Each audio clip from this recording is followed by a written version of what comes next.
Ahoj, já jsem Omar Jamain a tohle je podcast Cesty za horizont. Se zajímavými hosty, kteří mají co říct, si budu povídat nejen o cestování, ale i o životě za hranicemi a zajímavých místech naší planety, která jsou často opomíjená, ale rozhodně stojí za povšimnutí.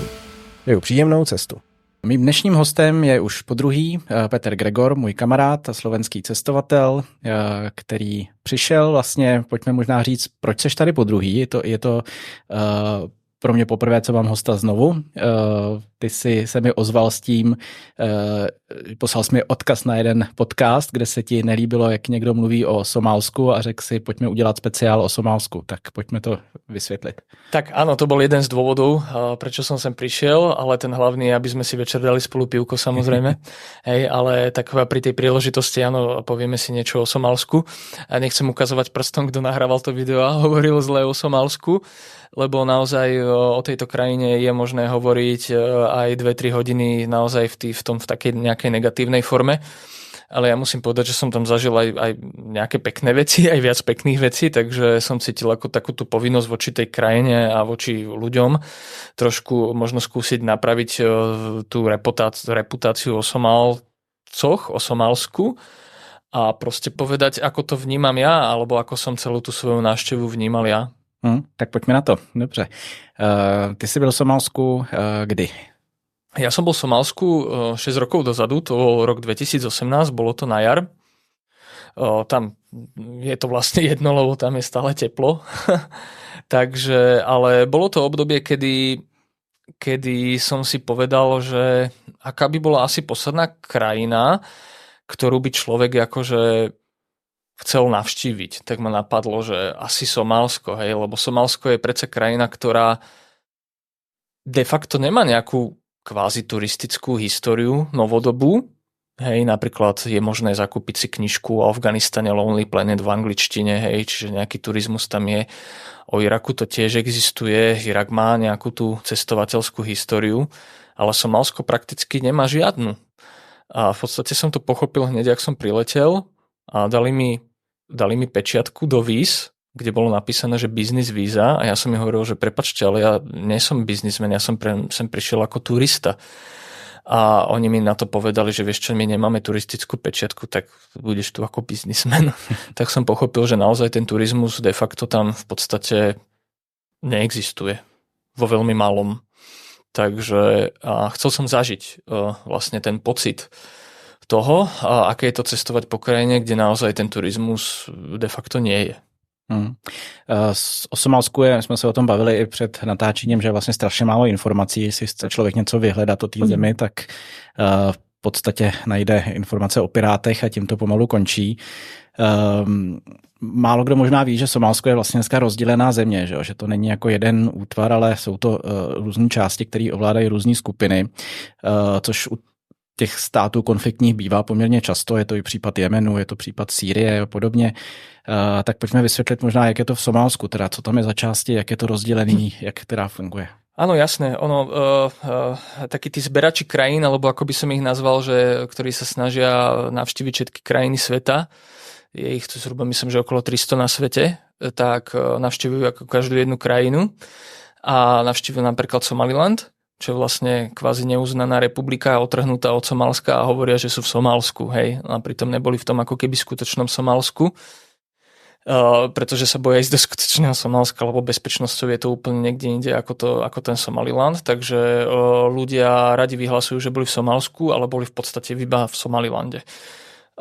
V čase, kedy vlastne začalo sa Afrika kolonializovať, tak v podstate tam boli vplyvy mnohých krajín ako Francúzsko, Belgicko, Taliansko, Briti a oni si vlastne rozdelili to Somálsko na severné, ktoré vlastne bolo kvázi pod britskou správou a južné, ktoré bolo pod správou Talianska. A to, ktoré bolo teda pod správou Britov, sa rozhodlo vlastne ako keby oddeliť od toho talianskeho Somálska, čiže oni majú vlastnú vládu, vlastné nejaké akože pravidlá, ale to skutočné vlastné Somálsko je Mogadišo, je Puntland, teda bájna krajina, aj teda krajina, miesto, odkiaľ teda prišli tí piráti, juh krajiny ako Kismajo a tak ďalej, takže to je vlastne ako keby to skutočné naozajstné Somálsko, ktoré v podstate aj v súčasnosti môže človek zažiť. Len je veľmi drahé sa tam dostať. Preto ľudia radšej chodia do Somalilandu, lebo tam sa môžu pohybovať bezpečne, samostatne a veľmi jednoducho tam vedia prejsť z Etiópie, ale ísť do toho talianskeho Somálska, do skutočného Somálska je trošku výzvou, by som povedal. Co to teda obnáší? Co si musel podstoupit, když si se rozhodnul do toho skutečného Somálska přijet? No v prvom rade to obnáša dosť veľkú kôpku peňazí, pretože krajiny, ktoré v podstate nie sú nejakým spôsobom stabilné, čím sú menej stabilnejšie, tým sú drahšie. Takže človek sa musí pripraviť na to, že zaplatí naozaj za to veľa a že tam je proste pod tou ochrankou, ale v podstate ten vízový režim je taký, že miestna nejaká agentúra, lokálna, ti zabezpečí vlastne povolenia. Oni majú nejakú priamu väzbu na vládu, majú tam konexie, nejaké kontakty dobré a vedia vybaviť povolenie, aby tam cudzinec vôbec išiel, pretože neexistuje, že by proste cudzinec si povedal, idem do Mogadiša, však sa tam letí z Istanbulu, tak si len kúpim letenku a prídem tam, hej, to vôbec tak nie je. Aj na tom letisku sa vás pýtajú, máte povolenie, máte pozývací list, má sa tam kto o vás postarať, musíte proste ukázať dokumenty, musíš ukázať dokumenty, že tam ideš, keby si to nemal, tak samozrejme ťa tam nepustia. Dobře, a po tom příletu, když tam přiletěl do toho Somálska, tak do toho Mogadišu teda přímo z Istanbulu, je to tak si teda přiletěl? Áno, ak si dobre pamätám. Áno. Predsa 6 rokov dozadu. Áno, no mňa to hlavne zaujímalo z toho titulu, že ako si už na začiatku spomínal, o Somálsku sa nehovorí nič dobré a ja mám rád ten osobný zážitok. Ja chcem proste tú krajinu a tých ľudí spoznať na vlastnej koži a chcel som zistiť, akí sú tí Somálci, aké sú tam podmienky pre život, ako sa ku mne budú správať, čo všetko sa tam dá vidieť a ja hodnotím tú krajinu z takého svojho osobného pocitu. Hej. Niekto si možno bude myslieť, že som nejaký idealista alebo tak, ale jednoducho proste ja hodnotím krajinu z toho titulu, ako sa ku mne správajú tí domáci. A ja musím povedať, že ja som bol veľmi príjemne prekvapený, že v Somálsku v podstate som nezažil ako keby vyslovene, že nejakú negatívnu skúsenosť s človekom. Hej, akože počas vojny v Afganistane, keď som bol, tak sa mi tam stalo, že tam niekto na mňa kričal, čo kurva robíš v mojej zemi a už chcel prísť do nejakého konfliktu, hej. A tým nechcem samozrejme očierňovať ani Afganistan. Afganistan je úžasný. Ale v Somálsku naozaj tí ľudia boli takí viac... Neboli možno taký welcoming, alebo ako by sme povedali na začiatku, že nechali ti tento svoj priestor, ale boli veľmi slušní. Hej, bolo cítiť, že vlastne aj to náboženstvo, oni radi hovoria, že 100% islám, hej, že určuje vlastne ako keby ten spôsob správania sa, hej, a voči cudzincovi teda, ja musím povedať, že voči mne boli teda veľmi zdvorili, až som bol akože taký prekvapený, lebo za posledných 1900, vyše 100 rokov, možno 150 rokov samozrejme nemali dobrú skúsenosť s cudzincami. Ale ja vždy, keď som im vysvetlil, že ak naozaj som prišiel a zaujímam sa o ich krajinu nezištne, tak boli úplne úžasní. No já jsem se chtěl zeptat na ten první dojem, ty jsi mi pak začal rovnou vyprávět už, ale já jsem nedokončil otázku. Když jsi přiletěl do toho Mogadišu, tak jaký byl ten první dojem toho, co tam na tebe jako čekalo, co tě praštilo do očí? Prvý dojem. Je tam asi 11 vojenských stanovíšť, keď človek ako vychádza z letiska. A pri východe je to jednoduchšie, ako keď idete na letisko, tam sú tie kontroly trošku tvrdšie. Ale jednoducho samozrejme tá vojenská prítomnosť. A tam sú nejaké spojenecké vojska Africkej únie, to znamená, že ťa kontroluje proste, ja neviem, nejaký vojak z Burundi, tam majú nejaký checkpoint, potom je tam iný checkpoint z inej krajiny, že vlastne ako keby aj tá Afrika sa snaží tak kooperovať a pomáhať pri tej stabilite, takže človek tam má prehliadku všetkých Afričanov z celej Afriky.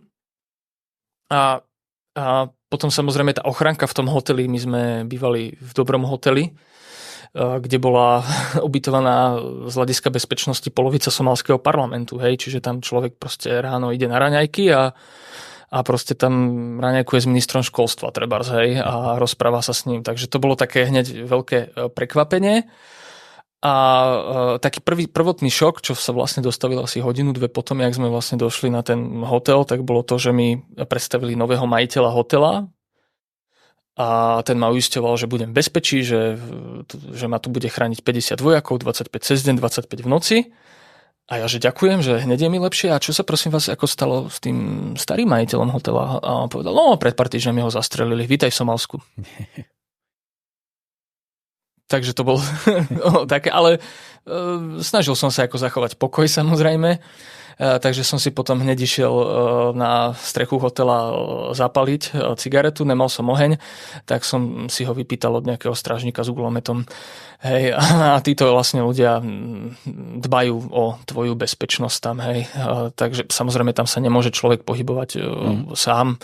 Taká legenda hovorí, že život bieleho človeka v Somálsku je bez ochránky maximálne 3 hodiny. O čom som sa potom trošku akože začal hádať s tým našim šéfom agentúry, že tak ma tam pustí, však ja ti dokážem, že tam vydržím viac ako 3 hodiny. Hej, však ako, čo mi tí ľudia spravia, hej, možno trošku naivne. A on tak chvíľku rozmýšľal, hej, tak si akože škrabal bradu a potom povedal, ne, nepustím ťa. Lebo prišiel okšept, samozrejme, keby sa naozaj niečo stalo. No, tak bol asi rozumný. No, takže to bol taký ten prvotný dojem, ale potom to už išlo celkom hladko. Ta ochranka teda je vlastně s tebou celou dobu, nejenom v hotelu, ale i jakmile přesouváš místo na místo, jdeš se někam podívat, takže pořád máš tu ochranku. Jak to prakticky jako vypadá? Jakou máš možnost se dostat do kontaktu s těma místníma? Můžeš jít do nějaký, já nevím, místní restaurace, kde sedí místní, nebo jak to vypadá? Áno, všetko sa dá. Mogadišu je najviac strážené, pretože je to hlavné mesto a tam tá snaha všelijakých tých povstaleckých skupín, hlavne toho Al-Shababu, je v podstate nastoliť nestabilitu hlavne v tom hlavnom meste. Takže tam je to také najviac ostré, tam aj tých vojakov je s tebou najviac. Normálne sa tam prevážaš autom so zatemnenými sklami. A pred tebou je vlastne auto s vojakmi, za tebou je auto s vojakmi. Tam proste ten veliteľ tých vojakov najprv vystúpi, povie druhým, aby zaujali nejaké pozície, potom dá signál, aby som mohol vystúpiť a potom nejakých 15-20 minút mám na to, aby som si odfotil to, čo tam ostalo. No. A reštaurácia dá sa, samozrejme tiež v pohode, ale zase sú tam vojaci, nikde sa nesmieš príliš dlho zdržovať, nesmieš ísť na rovnaké miesta, samozrejme okrem hotela, ale potom už vlastne, keď sa človek posúva mimo toho hlavného mesta, tak je to lepšie. Je to ľahšie, jednoduchšie, nie je tam toľko vojakov. Napríklad v tej južnej časti Somálska som zažil, že bol so mnou len vlastne jeden vojak, ktorý bol len v civile, mal za opaskom len devinu, ktorú si potom vždy dal do priehradky v aute, keď sme niekam išli, takže tam to bolo akože tak viac v pohode, ale Mogadišu je v tomto akože dosť ostré. No. Ale musím povedať jednu vec, že tá politická situácia je o mnoho lepšia, ako bola pred rokom 2012. Vtedy to bolo naozaj to bola v podstate občianska vojna a bolo to veľmi zlé a teraz dá sa povedať, že to Somálsko vlastne vykazuje nejaké znaky už takej tej stability. Normálne Somálska federatívna republika, je tam normálne parlament a dá sa povedať, že tá vláda je jednotná. Že neprobíhají tam aktuálně nějaký ozbrojený konflikty, je to spíš takovým stádiu jako nějakého napětí, ale není to úplně... Sú to také vlastne pravidelné, nepravidelné útoky a ten vidiek mimo hlavného mesta, niektoré tie miesta sú stále pod kontrolou tejto radikálnej organizácie Al-Shabaab, ale v rámci tých väčších miest dá sa povedať, že je to v pohode. Dobře, když jsme u toho Mogadišu, hlavního města, co tam je vlastně zajímavého k vidění? Co tam člověk může vidět, vyfotit si, když má tu chvilku, pustí ho voják? No, Mogadišu, aj samotné Somálsko má nejakú tú históriu. Tam boli kedysi rôzne známe sultanáty, ako napríklad Hobio, a aj samotné Mogadišu bol sultanát kedysi. A keďže je to vlastne ten africký roh, Mogadišu bol teda jeden z najväčších hlavných prístavov, takže ten obchod tam fungoval, tam proste rôzne vplyvy z celého sveta vlastne tam prichádzali, čiže to Somálsko má históriu, aj preto ma zaujímalo. A bohužiaľ v tej modernej histórii Somálsko teda nepozná nič iné ako vojnu. To znamená, že ak môžeme nazvať nejaké to historické centrum, ktoré tam ostalo, tak je totálne zdemolované. Áno, lebo tam sa bojovalo. Boli tam veľmi pekné budovy z čias talianskeho kolonializmu. Ostal tam taký kvázi ako maják ešte po nich, po tých Talianoch, kde sa momentálne vstúpiť nedá. Ja som ešte vedel tam vstúpiť. Potom je tam napríklad pomník takých pomník vojakov, čo zahynuli v somálsko-etiópskej vojne, alebo aj oni medzi sebou bojovali. Potom je tam Jazira Beach, to je vlastne tesne za mestom, to je krásna taká azurová plášť s oceánom, kde chodia tí trošku majetnejší tráviť voľný čas. Takže je tam čo pozerať, je tam Peace Park, takzvaný park mieru, kde potom chodia ľudia ako keby tak tráviť svoj voľný čas, ukázať sa, čo pekne si kúpili, obliekli sa, dá sa tam dať zmrzlina a tak ďalej. Hej, čiže sú tam nejaké miesta, ktoré sa dajú stále vidieť, ale treba povedať, že veľká časť mesta bohužiaľ bola zničená.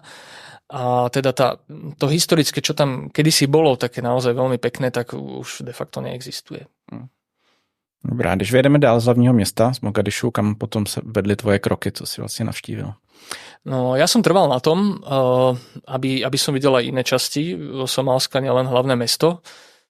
To je ako keby som došiel len do Prahy a poviem, že bol som v Čechách, akože môžem to vyhlásiť, hej, ale Česko samozrejme tiež má rôzne zákutia, rôzne miesta, lepšie, horšie, tak je to aj v Somálsku. A ja som teda trval na tom, že poďme vlastne hore na sever, jak je ten Puntland, poďme dole na juh, jak je to Kismajo, oáza Gobuín a tak ďalej. Na čo mi tí moji sprievodcovia napísali, že nevedia nejako, že či toto dokážu zariadiť, lebo nikto ich ešte nežiadal o to, aby išli mimo Mogadišo, lebo dokým som ich ja o to nepožiadal, tak od toho roku 2012 vlastne chodili kvázi turisti iba do Mogadiša. Ale ja som tak ako trval na tom, že však vybavte to. Tak poďme aj tam. A oni mi napísali na to, že tak skúsime to vybaviť a možno nejaký týždeň mi prišla odpoveď, že Peťo, podarilo sa, vybavili sme sever, vybavili sme Puntland, vybavili sme juh, Kismajo. Môžeš dojsť, sami si nie sme na 100% istí, že aké to tam presne bude, ale tak uvidíme. No. Takže vlastne, ako náhle sme prileteli do Mogadiša, stravili sme tam 1-2 dní a potom sme išli na juh, na sever, a opět jsme se vrátili do Mogadiša. Dobře. Ty místa liší se hodně to Somálsko jako v tom, kde se zrovna nacházíš, jak to vypadá třeba na tom jihu proti tomu severu, jak třeba krajinou, tak tím, já nevím, jak tam vypadají ty městečka, vesnice, jak tam vypadá život, jsou tam rozdíly? Líši sa to dosť, by som povedal, že hodne. Keď sme boli hore na tom Puntlande, tak tá príroda mi pripomínala Sokotru. Teraz som tam vlastne bol cez teba ako sprievodca a hovoril som si, že wow, že toto vyzerá tak trošku ako v tom Puntlande, akurát je tu trošku viac zelene. Hej. A možno je to aj tým, že tá Sokotra je bližšie k tomu Somálsku, jak samotnému Jemenu. Takže je to skôr taká skalnatá krajina, taká trošku pustejšia.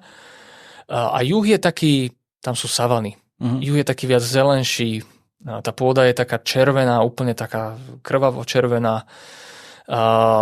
Sú tam nádherné miesta prírodné, všelijaké také zátoky, lagúny, je tam miesto, kde sa rieka stretáva s oceánom, čiže tam človek vidí, jak tá červená rieka sa vlieva do toho Indického oceánu, takže je to naozaj nádherné, pekné. Ja by som povedal, že keby som bol len v Mogadiši a hore v tom Puntlande, tak by som nemal určite taký zážitok, ale keďže som bol tam úplne dole na juhu, to bolo pre mňa veľmi zaujímavé. Hej, lebo ja som bol predtým aj v Kenii, pracovne skôr, tak nemal som možno až toľko príležitosti tam ako vidieť niečo z tej krajiny, ale vtedy som mal prvýkrát pocit na tom juhu Somálska, že som proste naozaj v Afrike.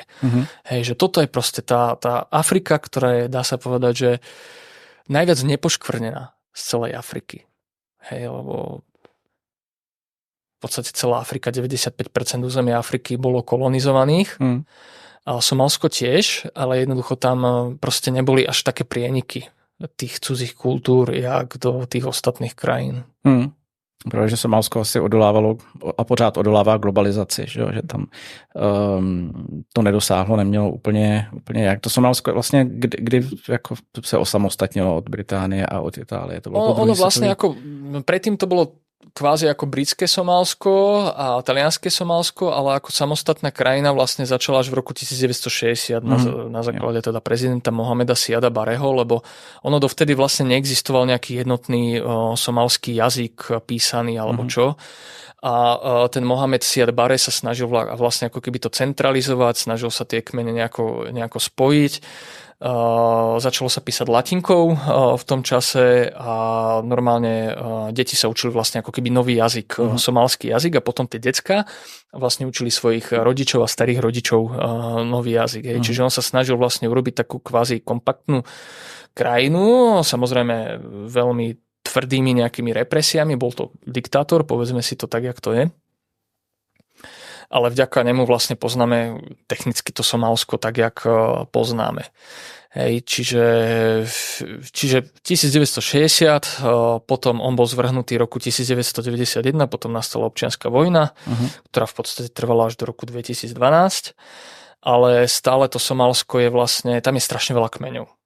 Hej, tam ako v podstate, keď nastala tá občianska vojna, tak jednotlivé tie kmene, tí vodcovia, tí klanoví vodcovia chceli ako keby prevziať kontrolu. Tak sa tam pustili vlastne do seba niekoľko povstaleckých skupín. No. Jasně. A od toho roku 1960, řekněme, do toho roku 91, tam byla relativní stabilita s tím, že diktatúra, ale... Áno, bola tam relatívne stabilita, ale samozrejme odporcovia režimu boli kruto trestaní, stíhaní, mučení a tak ďalej. Tam bola najprv potom väzba vlastne na sovietský väz zo strany Somálska, ale sovietský zväz podporil vo vojne s Etiópiu, tak potom prezident sa strašne nahneval, hej, tak začal teda spolupracovať s Američanmi, ale potom jeden vlastne z klanových vodcov vlastne zvrhol jeho vládu, Mohamed Farah Aidid zvrhol jeho vládu a on musel vlastne odísť do exilu.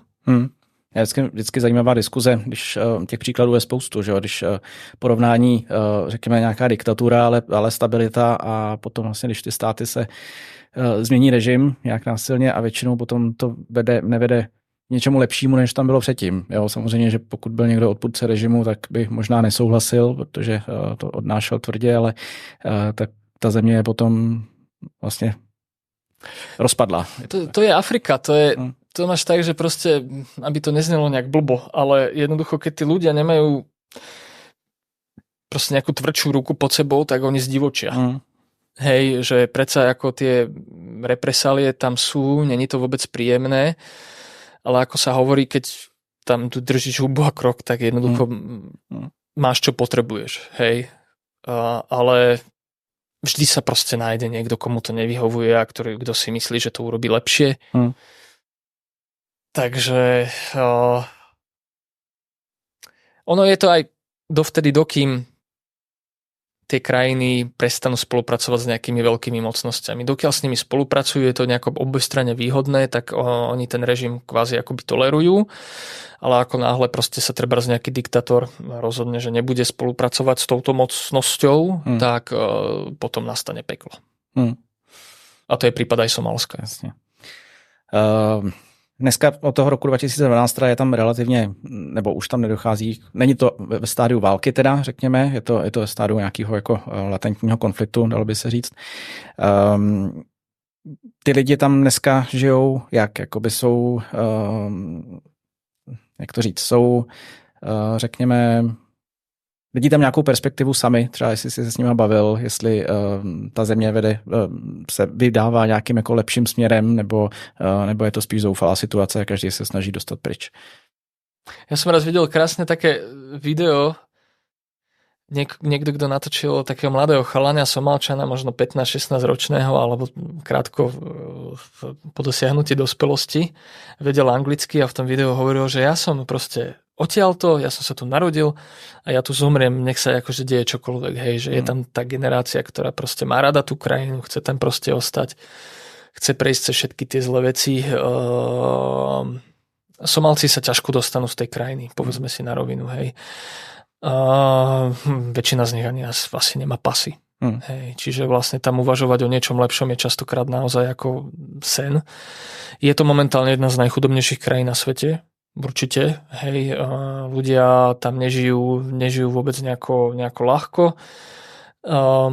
Každopádne, čo mňa vždy fascinuje v týchto veľmi chudobných krajinách, že je tam časť obyvateľstva, ktorá je veľmi bohatá. Majú tam vily, majú tam ozbrojenú stráž, ktorá stráži tie ich vily, majú tam veľké autá. Týka sa to aj Somálska, človek potom uvažuje, že kde tí ľudia zobrali peniaze, hej, ale priemere tam normálne človek žije, neviem, z $2 na deň. Hej, robia si také tie malé kšeftíky, snažia sa vyžiť, ako sa dá. Je tam nejaké poľnohospodárstvo. Je to ťažké, je to určite ťažký život. My sme boli vlastne v tom južnom Somálsku v takej dedinke, kde v podstate boli len také chatrče. Nebolo tam nič, ľudia chodili po vodu vlastne z miestnej rieky. Ale tí ľudia boli šťastní, usmievaví, keď sme prišli, posadili si nás vedľa takého veľkého stromu baobabu, donesli nám melóny, hej, stále tak akože stáli opodiaľ a usmievali sa na nás. A ja som dal potom jednému takému malému chalanovi nálepku, že milujem Slovensko, hej, a vlastne také blbosti, hej, za sebou, že aby si ľudia zapamätali. A on, jak videl tú nálepku, on sa normálne rozplakal, on v živote nevidel nálepku, hej, ako on bol úplne hotový. Čiže to bolo také ako strašne milé, že tí ľudia naozaj prakticky nič nemajú, stále sa usmievajú, sú v podstate šťastní, vďační aspoň za to, čo majú. A tam moc sa človek nestretne s takou odpoveďou, keď sa ho spýta, že jak sa má, že by ti niekto povedal zle. Hej, jednoducho proste tí ľudia sa majú samozrejme o mnoho horšie ako my, ale riešia proste 1, 2, 3 veci. Hej, a neriešia proste 7, 8, 10, 15 a človek je v strese a nestíha a niečo, hej. Takže v podstate tí ľudia žijú jednoduchší a šťastnejší život. No. V některých těch místech možná si byl první běloch, který ho viděli, ne? Některý lidi, pokud si se vydal do té části, kde ani ta cestovka si říkala, že vlastně neměla zkušenosti s tím, že by tam vozila turisty.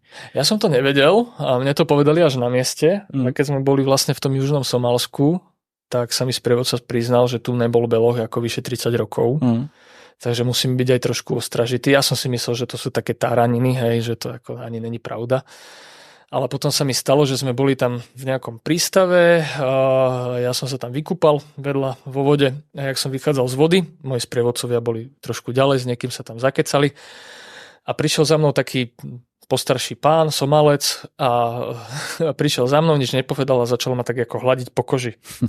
A ja, že čo je, sa zlákol, že čo sa deje, hej, že či niečo nechce viacej, ako by som mu vedel ponúknuť. A tak som akože tak kývol na to sprievodcu, nech príde a nech to vykomunikuje.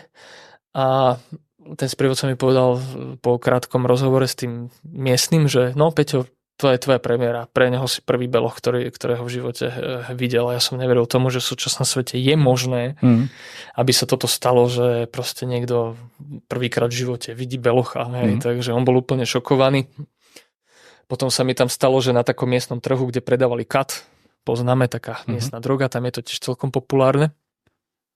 Tak také ženy, čo ho tam predávali, tak tiež niečo mi hovorili, tak som sa pýtal toho sprievodcu, tak čo mi hovoria tie ženy? A oni ťa posielajú k lekárovi, hovorili, že si moc biely, že nech ti naordinuje nejakú liečbu, aby si zase stmavol. Čiže oni si mysleli, že ja som proste nejaký černok s kožnou chorobou, alebo čo. Hej, a ja som neveril, že fakt akože toto sa deje. A bol to zážitok, no, musím povedať, že veľmi silný, naozaj. Věřím. Setkal jsi se vůbec tam s někým z těch místních prostých lidí, kdo mluví anglicky, nebo prostě si musel spolíhat na průvodce na překlad?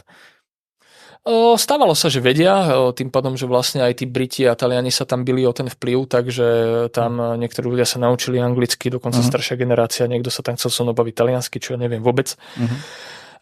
Takže nájdeš tam ľudí, ktorí vedia anglicky, takže občas sa ku mne niekto prihovoril, alebo keď ja som začal s niekým anglicky hovoriť niekde pri nejakej pamiatke alebo na nejakom trhu, tak častokrát mi tú angličtinu opätovali, takže nebolo to tam nejaké ako v tomto katastrofálne, je to predsa teraz taký medzinárodný jazyk, ktorým vždy nájdeš niekoho aj naozaj v takej oblasti, kde angličtina není populárna, že sa vždy niekto nájde, kto vie anglicky, takže aj v Somálsku. A samozrejme tí ľudia, aj tí z toho parlamentu, ktorí teda boli ubytovaní v tom hoteli so mnou, tak oni vedeli anglicky vynikajúco, pretože častokrát študovali, ja neviem, niekde hore v Norsku alebo v samotnej Amerike, hej, myslím, že ten minister, s ktorým som raňajkoval, tak ten študoval v Norsku, hej, niekde v Osle, takže ako on vedel. No, napríklad aj ten prezident Mohamed Siad Barre, hej, však oni boli cestovaní, oni študovali v zahraničí, on bol v Moskve, aj ten klanový vodca, oni akože to neboli sprostí ľudia, hej, že oni ako vedeli. Takže samozrejme tá negramotnosť tam určite je výrazná, ale ja som sa stretával viac menej s takými vzdelanými ľuďmi. No. A jak na tebe jako všeobecně reagovali prostě na kromě těch lidí, kteří viděli Bělocha poprvé v životě a hladili tě, tak prostě běžní, jestli tam byla taková ta pohostinnost typická pro řekněme Blízký východ, nebo už to byla spíš ta Afrika, kde tahle ta vlastnost už přece jenom trošku mizí směrem na jich, tak jaký jsou Somálsku by som označil taký stále Blízky východ. Áno, že vlastne tam po tebe nepýtajú peniaze, deti od teba nežobrú. Hej, že je to vlastne ešte taký nedotknutý svet. Tam tie blízkovýchodné civilizácie mali dosah, čiže tam vlastne zanechali aj to náboženstvo, všetko. Takže není to taká tá, ako v Kenii napríklad, čo vlastne susedí Somálsko, hej, kde jednoducho proste ty si chodiaci peniaz pre nich. Presne. Ešte na teba volajú z diaľky, že hello money. Hej, tak tam sa to v Somálsku vlastne nestane. A ja som bol prekvapený, akí sú takí zdržanlivejší, hej, že keď som napríklad robili tie miestne prelety medzi mestami, a bol som jediný beloch v lietadle, tak ma vždy pozdravili, možno sa maximálne spýtali, ako sa mám, ale nikdy ma nejako moc ako viac neobťažovali, alebo proste nesnažili sa za každú cenu so mnou komunikovať a fotiť a neviem, vymieňať Facebooky alebo čo. Kdežto už trebárs, keď človek ide s pakistanskými aerolinkami a je tam zase jediný turista, tak tí ľudia sú viac takí otvorenejší, familiárnejší. To neznamená, že Somálci takí nie sú, ale sú skôr takí opatrnejší, si myslím. Ale keď sa prelomia tie lady, tak v podstate je tam takéto opäť to blízkovýchodné. Bys měl říct jednu věc, která tě na tom Somálsku nejvíc jako dostala, nejvíce tě tam líbila, ať už je to místo nebo nějaký zážitek, tak co by to bylo? Čo ma tam najviac dostalo? To sú také zákerné otázky. Hej, toto. Mňa prekvapila v podstate taká tá miestna pohostinnosť a pohoda. Že jednoducho, ako keby tí ľudia žili v takých náročných podmienkách, oni si robia dokonca také vtipy, že Ježišmaria, že mesiac nič nevybuchlo, čo sa deje? Hej, že vlastne berú celý ten život tak športovo, hej, dá sa povedať, že uvedomujú si, kde žijú, že to není najľahšie, sú vďační za to málo, čo majú. A to ma tak najviac na nich šokovalo a ja sa vždy tak zamýšľam nad tým, že doprčiť, že prečo ja furt rozmýšľam nad týmto a tuto mám nejaký problém a tuto som nespokojný, keď jednoducho proste by som mal byť o mnoho viac spokojnejší ako oni, lebo ja mám toho o mnoho viac ako oni. Hej. Takže to ma vždy tak na tom akože šokuje. A v druhom rade príroda. Tam na tom juhu Somálska to bolo proste niečo pre mňa fascinujúce. Hej, to ja som mal chuť tam zakempovať, hej, tam pri tom strome niekde, pri tom veľkom si tam urobiť ohník a straviť tam noc. Hej. Boli sme tam s takými tými, čo sa starajú o tie ťavy a tak, hej, pastevci, jak by som ich nazval. A s nimi sme sa dali do reči, stretli sme tam jednoho pána, ktorý hovoril, že má 90 rokov a 30 detí. Vôbec tak nevyzeral, mal krásne biele zuby, hej. Pýtam sa, že ako je možné, že tak, akože máš toľko rokov asi v takej kondícii. A že to vieš, lebo pijem ťavie mlieko, hej. Takže normálne som si mohol nechať nadojiť z ťavičky. Mlieko v živote som nedojil kravu, ale dojil som ťavu. A potom to môžeš vypiť vlastne, to ťavie mlieko a to oni hovoria, že to je vlastne ich whisky. Tam je prísny zákaz alkoholu, tak pijú toto. A on vravel, že som na čerstvom vzduchu, pijem toto mlieko, zdravo sa stravujem, preto som sa toľko dožil a preto mám aj toľko detí. Pýtam sa, pamätá si mena všetkých 30 detí? Že áno. No tak to nie je zložité. Mohamed, Omar, Hasan a podobné obmeny. Ještě aby poznal, který je který. Že? No veď to. No, že o velbloudím mlíku panujou legendy a říká se, že je opravdu hodně zdravý. Nevím, jestli to tak je nebo není, ale asi jo, asi na tom něco bude. Ono je v tom taký figel, že to netreba piť hneď, keď je to čerstvo kvázi načapované, alebo tam sú všelijaké nejaké tie baktérie, ktoré môžu človeku robiť zle a môže mu byť naozaj špatne, takže vlastne to mlieko treba nechať odstať asi tak na hodinku a potom sa pije. No a ten vlastne šéf tej agentúry, s ktorou som bol, tak on vypil si ho hneď a potom v hoteli ho furt napínalo. Hej, takže také varovanie. Ja som si zobral do fľaše a potom som si tak ako upíjal a bolo to dobré. Chutilo tak sír. Jo. Když jsi mluvil o té přírodě v té jižní části toho Jemenu, že tam je ta savana a tak, předpokládám, ale že něco jako nějaká rezervace, národní parky, nic takového tam asi není, že by se tam dalo jet na safari třeba potenciálně, to asi vůbec to je naozaj veľmi ďaleká hudba budúcnosti, ale čo som sa dočítal, je tam všetko, sú tam žirafy, sú tam levy a všelijaké tieto hrochy. Že veľká pätka tam. Áno, že sú tam, ale tam ako nikto nemá čas sa momentálne zaoberať ochranou prírody. Hej, veľa tých zvierat potom uteklo aj do susedných krajín, lebo ľudia sa ich samozrejme snažili uloviť kvôli jedlu, ale tí naši sprievodcovia mi vlastne hovorili, že všetko tam nájdem. Hej. No, že všetky tie divoké zvieratá tam sú a existujú tam. Takže potenciál turistický by tam byl asi obrovský. Somálsko je podľa mňa taká skrytá perla toho afrického rohu. Ten šéf agentúry, on mal veľké plány, že tu postaví nejaký rezort a že začnú sem chodiť turisti na dovolenky a pýtal sa ma, že čo si o tom myslím. A ja sa ho pýtam, že a dovolil by si tu, aby ľudia pili alkohol? A že nie, ani náhodou, my sme proste 100% muslimovia, to nedovolím. Hej. Tak hovorím, tak ti tu nebudú chodiť turisti. Tak hneď stratili ideály. Takže do rezortu asi ne, no, to by.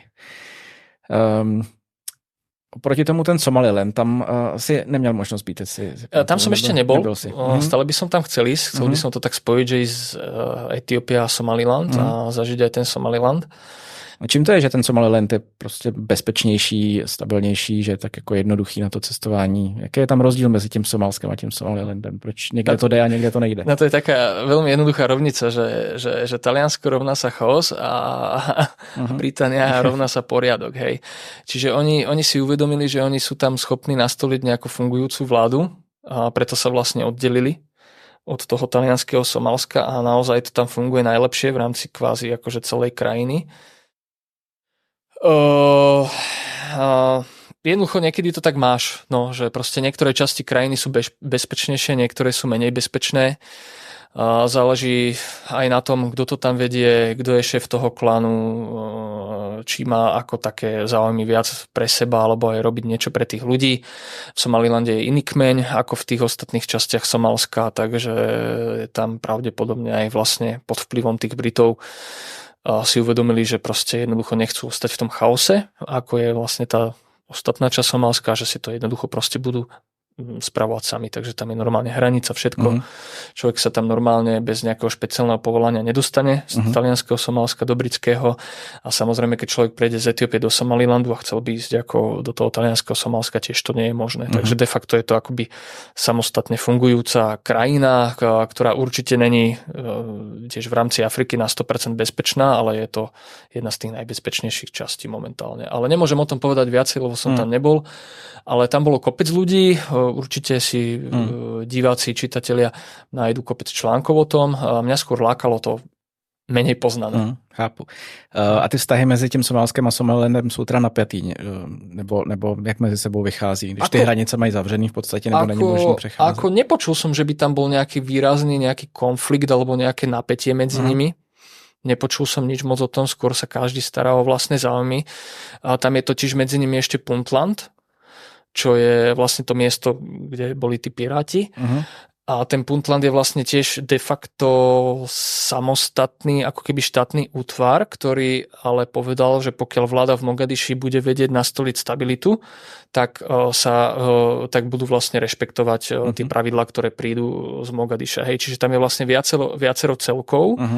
Ten juh, to samotné Mogadišo, ten Puntland, Somaliland a ten Puntland sa rozhodol, že teda pôjde s Mogadišom, pokiaľ teda budú vedieť nastoliť tú stabilitu. Dobře, takže to si představím, že je další nějaký kmen, který je v tom Puntlandu a kteří prostě si chtěli udělat nějaký svůj útvar. Puntland má zase svojho prezidenta, zase svojich ministrov a tak. A tam se dá? Tam sa dá ísť, tam dokonca bola taká ja som vnímal, že tam bola veľmi dobrá bezpečnosť, lebo my keď sme prechádzali autami medzi nejakými dedinkami alebo tak boli normálne na výlete nejakí ministri. Hej. Takže v Puntlandu si byl taky. Áno, jo. To sa dá spojiť. To sa dá spojiť, áno. Prelety, lebo tam nie sú kvázi asfaltové cesty medzi tými mestami. Čiže tam sú len také nejaké spevnené, ktoré sa nedajú vždy prejsť. Takže my sme vlastne leteli. My sme išli z Mogadiša do Puntlandu a z Mogadiša dole na juh Kismajo a mali sme ešte nejaký prelet v Galkaju, čo je ďalšie nejaké miesto. Takže sme išli normálne nejakými somalskými aerolinkami. Jasne. Jak si sa cítil bezpečne? Dobre. Tie lietadlá vyzerali v pohode, tak pristali sme občas akože na hline, hej, a tá čakareň vyzerala tak, jak vyzerala, ale nemôžem sa sťažovať, o mňa bolo krásne postarané. Tak sedíš tady, takže... Ty jsi mi zmínil Piráty, kteří byli to je takový asi nejznámější dneska, bohužel co o Somálsku je. Často bylo v médiích jako neustále a pořád se děli nějaký únosy a přepadení těch lodí. Ty teda vznikly v tom Puntlandu, nebo tam působili. Co byla vlastně ta příčina toho, že se místní dali na pirátství? Ľudia určite poznajú film s Tomom Hanksom, Kapitán Phillips.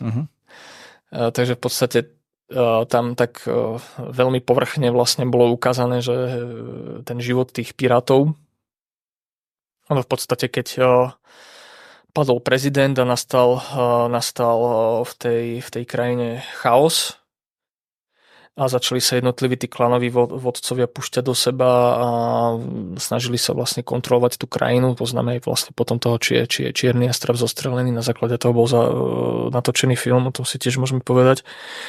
Tak vlastne ako keby celé Somálsko stratilo, vlastne vláda padla.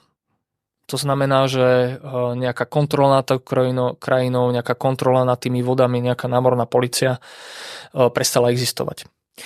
Čo vlastne využívali okolité krajiny, ktoré prichádzali vlastne do somalských vôd loviť ryby. Tam je veľmi pestrý živočíšny svet v tom oceáne. Takže oni vedeli, že teraz si to môžu dovoliť, lebo vlastne není tam nikto, kto by im v tom zabránil. Hej. Takže tam lovili tie veľké korytnačky, obrie, žralokov, tam sa to hemží žralokmi, všelijaké mečúne, obrovské ryby a tak ďalej. Dokonca to niektoré krajiny využívali a zhadzovali tam odpad do toho oceánu, dokonca, že vraj aj radioaktívny. Takže vlastne tí rybári z tých pobreží Puntlandu sa rozhodli, že budú chrániť tie vody po svojom. To znamená, že vlastne sa ozbrojili a začali vlastne na tie lode, ktoré prichádzali takto nelegálne tam robiť tieto veci, tak začali na nich útočiť. No a potom niektorých z nich napadlo, že však by sme mohli skúsiť niektoré tie lode prepadávať, teda nielen tie, ktoré nám chcú uškodiť, ale aj tie, ktoré chodia okolo, lebo na tých lodiach väčšinou ako tie lode boli neozbrojené a prepravovali nejaký tovar. Čo sa im začalo dariť, to znamená, že vlastne veľa lodí prepadli, skonfiškovali ten majetok a veľa tých kvázi rybárov, pirátov sa samozrejme na tom obohatilo. Keď vidíte keď vidíš niektoré vily v Kenii a tak veľakrát majú tí somalskí piráti. Ale oni zase za tie peniaze častokrát trebárs dali prácu druhým ľuďom, zaviedli elektrinu v dedine, zlepšili infraštruktúru. Čiže pre tých miestnych obyvateľov boli piráti vlastne niečo ako Robin Hoodovia, ktorí im vlastne ako pomáhali žiť lepší život. A stať sa v tom čase pirátom bolo vlastne akoby taká prestíž, že jednoducho proste neboli braní ako kriminálnici, ale boli tí, ktorí jednoducho sa vedeli postarať o tých ľudí a vedeli niečo zužitkovať z toho sveta, ktorý je teda rozvinutý a ktorý sa snaží škodiť tomu menej rozvinutému. A ako náhle vznikla teda tá Federatívna republika, obnovila sa námorná polícia, tak de facto piráti zmizli. Veľa ľudí si myslí, že tí piráti sú tam stále, ale ak aj niektorí naozaj sú, tak je ich strašne málo a v podstate sa už nedeje to, čo sa dialo predtým. Hej, teraz sa dejú iné veci, hej, tam Jemenci palia rakety na lode, hej, takže ale to nie sú Somálci. Takže v podstate už je to v tom Puntlande len taká prechádzka po takej nedávnej histórii a človek možno má aj možnosť sa s nejakými, teda ja som nemal možnosť sa zhovárať s pirátom, hej, ale určite tí ľudia, ktorí to robili, tak tam stále sú. Akurát tým pádom, že sa tá situácia zlepšila, už to nemusia robiť. Ty si v tom Somálsku vlastně říkal, že jsi tam byl 2018, je to tak? Takže to už je přece jenom taky 5-6 let. 6. Máš informace o tom, jestli se ta bezpečnost od té doby spíš zlepšila, spíš zhoršila, nebo to zůstává stejný, jak to vypadá, když tam člověk jede teď? Boli tam po mne nejakí ľudia, aj zo Slovenska, z Čiech, kedy ono sa tam tak trošku, dá sa povedať, že mení, hej, že niekedy tá situácia je taká, je to také ako keby ticho pred búrkou, že nič sa nedeje, všetko je vlastne v poriadku a potom zrazu sa niečo udeje, nejaký výbuch, zomre tam veľa ľudí. Nejaké atentáty. Keď som si pozrel posledné správy, ak som sem išiel vo vlaku, tak 2022-2023 tam boli nejaké správy zlé, že sa tam dejú, ale tá stabilita je v podstate na nejakej takej rovnakej úrovni, ako možno bola pred tými 6 rokmi, s tým, že niektoré týždne, mesiace je to horšie, niektoré týždne, mesiace je to lepšie. Afrika je stále v záujme aj novodobých koloniálnych mocností a tie radikálne organizácie, ktoré tam sú, hlavne Al-Shabaab. Oni sa snažia vlastne zamedziť akémukoľvek vplyvu západu v Somálsku. To znamená, že tie útoky sú smerované na hlavné mesto, na rôzne ako také strategické ciele a oni proste vyhlasujú, že oni chcú prevzať vládu nad Somálskom a chcú úplne vlastne zbaviť Somálsko týchto koloniálnych mocností. Takže oni aj keď urobia nejaký atentát, napríklad na nejaký konvoj OSN, Organizáciu spojených národov, tak oni vlastne vyhlasujú, že jednoducho chcú týchto mocipánov, týchto papalášov vlastne z tej krajiny poslať úplne preč. Lebo tie záujmy tam stále sú, aj keď nemožno také veľké ako v nejakých iných krajinách, lebo tam ťažko nadviazať spoluprácu s tými ľuďmi. Hej, to bol vlastne problém aj Ameriky počas vlastne tej operácie Obnovená nádej, keď zostrelili vlastne tých čiernych jastrabov, že oni zvyknú ako TTU zachodiť tam, kde teda nemajú čo robiť a oni tam chceli vlastne ako keby zbaviť oficiálne Somálsko od tej krutovlády tých klanových vodcov a nastoliť tam poriadok a nastoliť tam mier, ale nenachádzali tam vlastne ako keby spoluprácu s nikým a boli v podstate odtiaľ vyštvaní. Lebo vtedy, keď vlastne zaútočili v tom Mogadiši, na základe ktorej udalosti bol vlastne natočený aj film, tak vlastne celé to Mogadišo ich ako keby obklúčilo a Američania sa dostali do pasce a nevedeli vlastne odtiaľ výjsť. Hej, vtedy, že vraj zomrelo 18 Američanov, ale 1500 Somálcov. Oni sa v tom čase snažili zvrhnúť toho klanového vodcu Mohameda Faraha Aidida, takže sa vlastne dostanú k nejakým členom tej jeho vlády a oni im potom tým Američanom prezradia, kde sa ten Aidid nachádza a zvrhnú jeho vládu. No. Ale v podstate neboli pripravení na to, že Somálci sú dosť pripravení na to, aby ich obklúčili, aby ho odtiaľ vyhnali.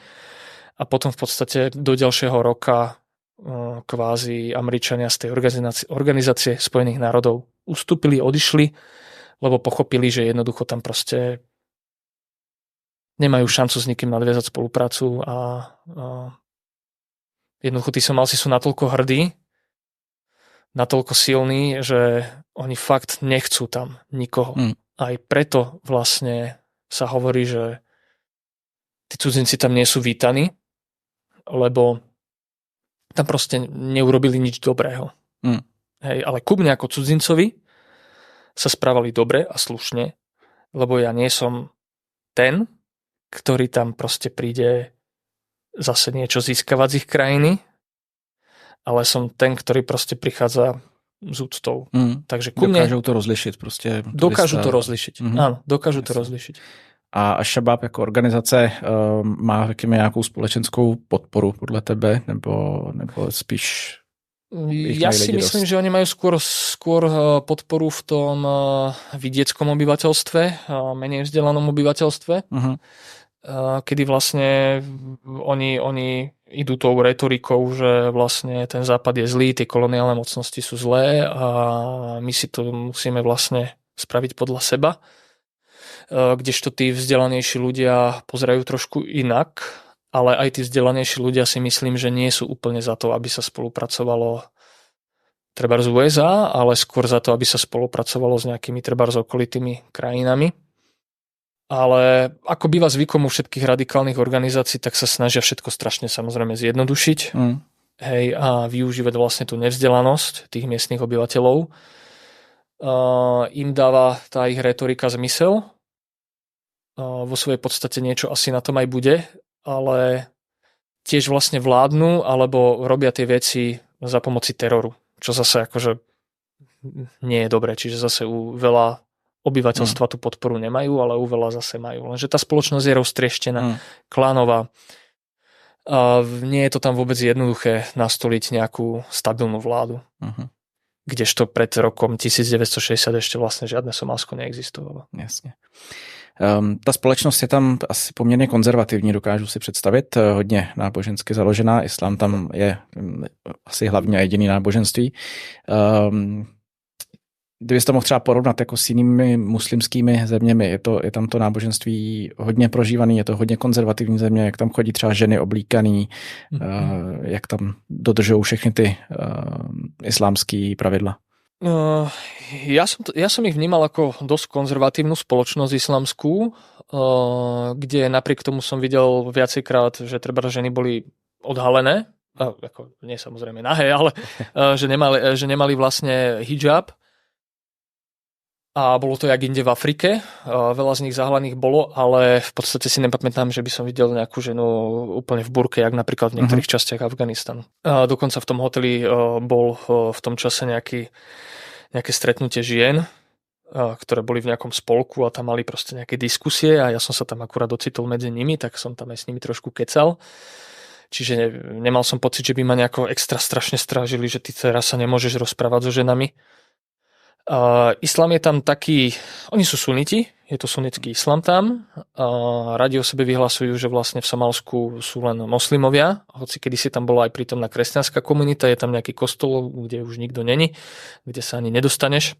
A kedy som pochopil, že vlastne oni žijú tým náboženstvom, tak bolo vtedy, keď som napríklad bol v hoteli a bol som tam na raňajkách a malo prísť k modlitbe.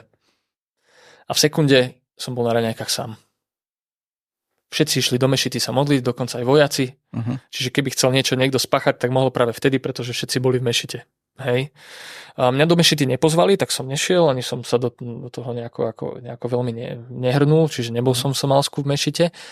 Ale keď proste prišiel ten čas modlitby, všetci do jedného. A už ich nebolo. Hej, takže rozprávali sme sa aj o náboženstve s tým sprievodcom.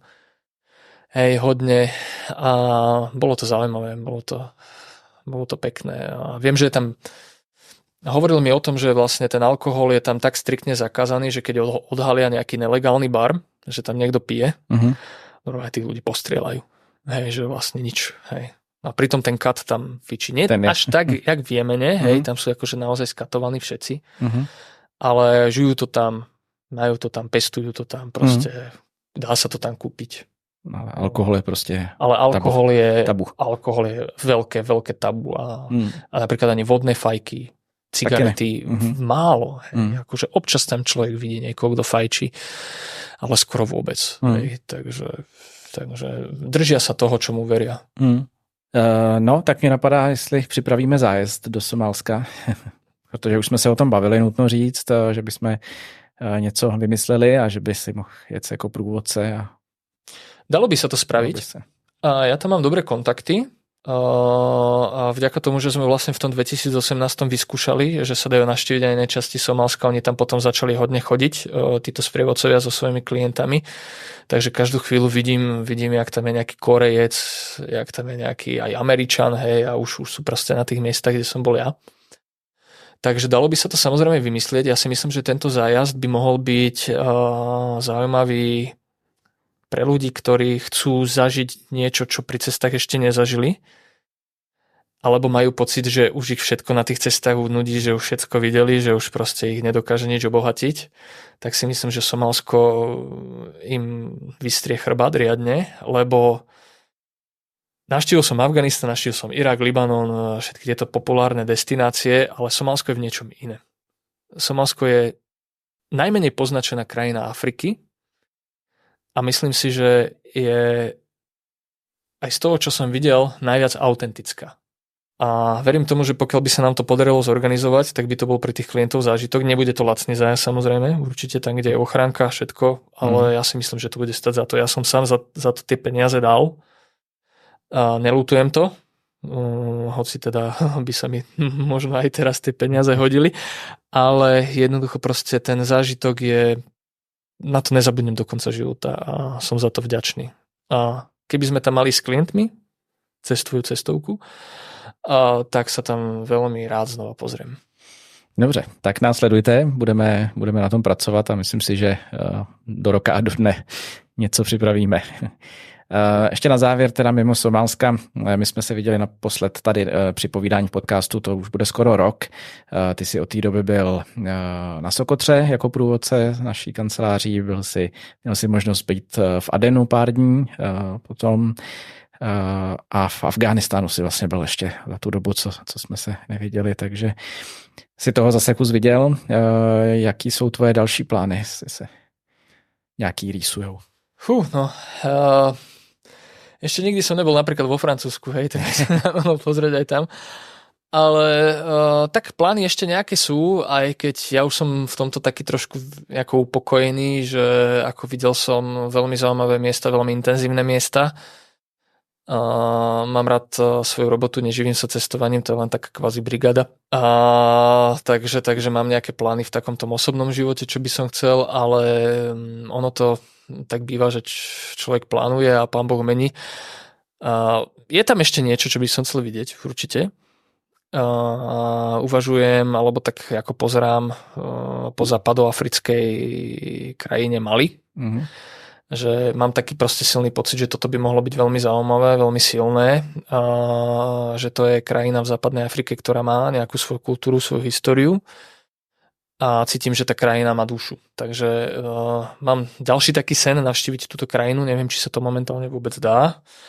Budem to zisťovať, ale ono je to vždy tak, že človek si už aj myslí po navrate z nejakej tej krajine, že už by stačilo, že už je koniec a začne robiť konečne niečo rozumné.